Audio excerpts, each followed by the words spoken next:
So, bless and love, family. Bless and love. Okay.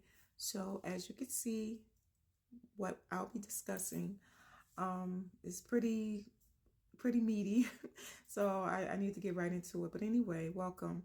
I want to discuss how I arrived where I am today in being an occultic teaching / esoteric knowledge enthusiast. Okay. And why I feel like you should examine these sacred teachings as well. I really feel like it is your birthright to know these things. All right. But how I went from being one of Jehovah's Witnesses, meaning I was a student and a teacher under the auspices of Watchtower or the Christian Congregation of Jehovah's Witnesses for most of my adult life. So almost 40 years, give or take. But anyway, why occult, right? Now, if you were to Google the occult, the first definition you might see is that it relates to paranormal activities, supernatural, mysticism, magic, and all of that. Religions would even describe it as or relating to devil worship. Well, I'm not referring to any of those things. If you were to scroll a little bit further, you will come across another definition, which is an older definition. Is definitely in reference to ancient teachings, the ancient sacred teachings, or ancient wisdom, okay? Or esoteric knowledge, okay? So what is that? Occult teachings or occult knowledge was hidden knowledge. It was obscure knowledge. It was secretive. It was clandestine, okay? So that's what that knowledge was. It was transcendental. It was above and beyond average information being imparted to people, okay? So that's what occult was. It's hidden knowledge, all right? I am not encouraging anyone to join any kind of cult. We're not talking about that. I'm not interested in that. I was part of a cult, didn't even know I was, all right, for years. So I'm not interested in joining any kind of cult, but I'm definitely interested in esoteric knowledge because it has everything to do with the true nature of who I am, which brings me to the difference between esoteric and exoteric knowledge, okay? And I've written it down real quick, so let me share that with you. Esoteric, ESOTRIC, versus exoteric, okay?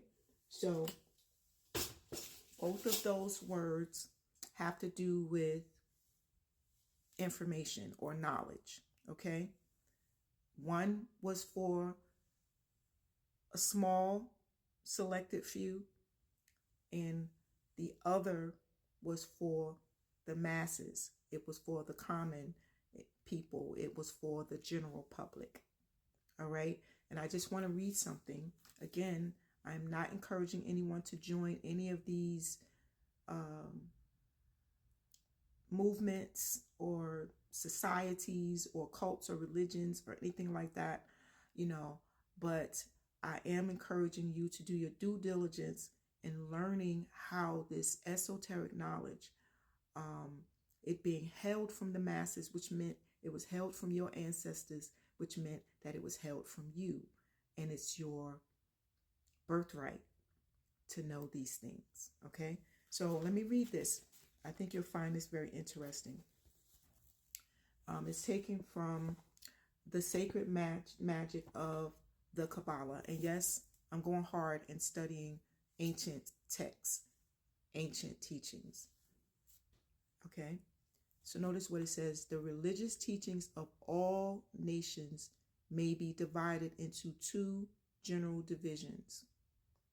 The first is the religion of the common people and is the exoteric faith, EX. The second is the religion of the wise and initiated few.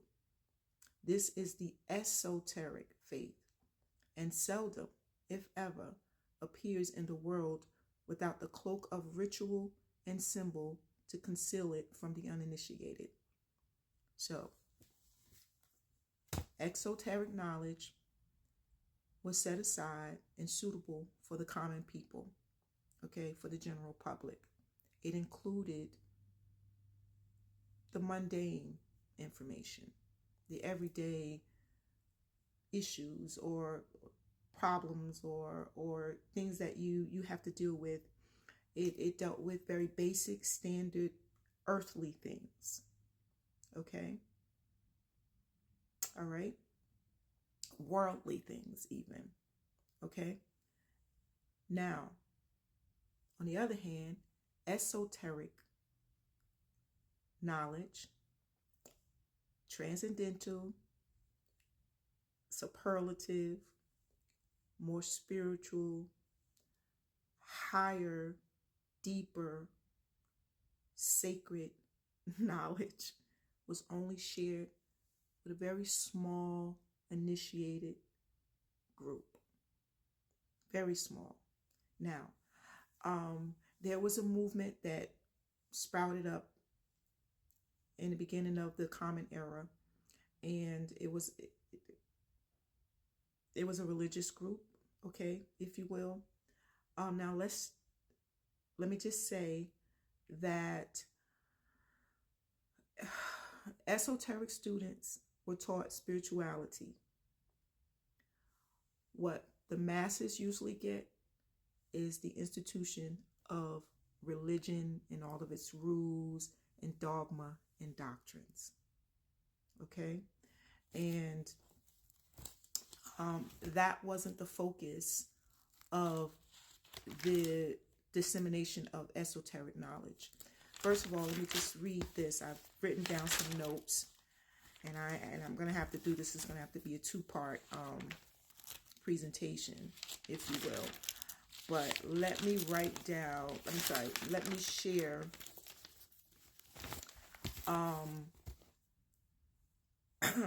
the purpose of mystery schools, which is where esoteric knowledge was dispensed, was imparted or disseminated in these mystery schools, particularly in Egypt in the ancient days, Greece, Sumeria, and other parts of the world. But anyway, what it was not, it did not indoctrinate students according to a cultural imperative or system. It didn't focus on mastering a subject, and it definitely wasn't an open enrollment to just everyone. It wasn't open to the general public. The curriculum was a closed curriculum. It was a closed society. Okay, and you had to be initiated into the school. Which meant you had to go through, undergo a rigorous and arduous process in order to even qualify for this mystery school to gain esoteric knowledge. They didn't teach conventional studies, mystery schools, okay?